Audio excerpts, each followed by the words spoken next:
the closer, if you have a good access to Heathrow, you'll be able to attract way more of those kind of corporate clients which do those annual conference, or the consultancies. So there's a big demand from London, and you will be able to attract all these properties, have a very, very strong London-focused, country of origins. Where do the clients come from? There's a huge amount, so we talk, I think, roughly about good always 80%, I would say, for all those properties is a good figure of coming from London. And then depending on the property, if they appeal more to the international market, of course, as well. But going back to the number of keys, there is definitely a demand for like larger properties than what's currently on the offering there, because a lot of those bigger conferences have grown in size, so over the 200 people. Interesting.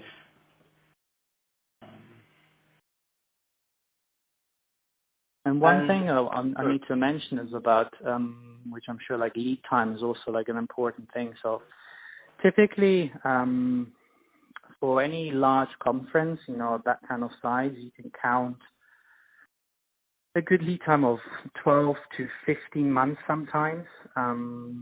So that means that you are going to be contracting a group anything between 12 to 16 months ahead in time. So from a revenue point of view and a yielding time, there's definitely a huge potential to really attract one side of the high-end groups, and then on the side for the shorter leads, you can attract more local people who want to experience the property. So with that sort of lead time, how much of the kind of forward-looking 1 or 2 years, how much of your inventory would you be targeting to try and have booked?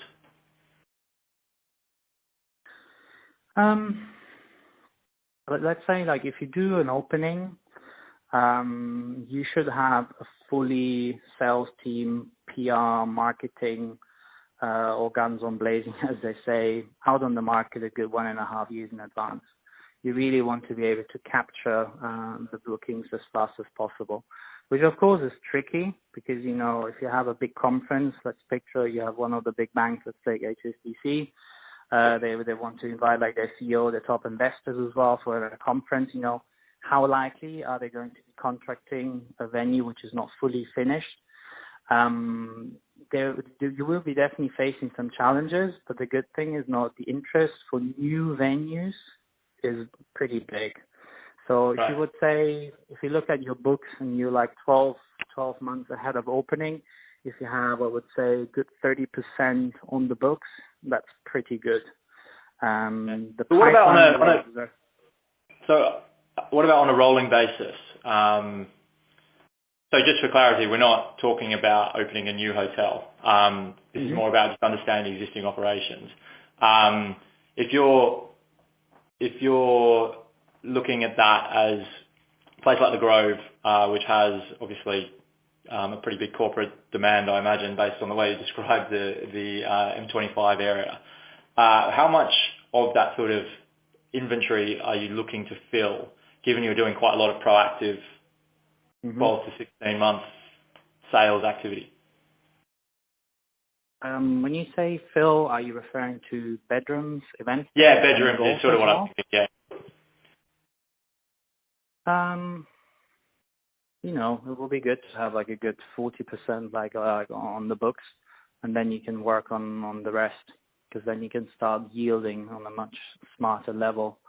So you want to be able to lock in the big dates, and typically, everybody knows when either budgets have been written, or once bigger annual conferences take place. So we're talking about they're 4 months a year, which are prime conference year months, and then of course you hit the shoulder season, and that's where it gets really attractive, and then you can attract other segments in the low season.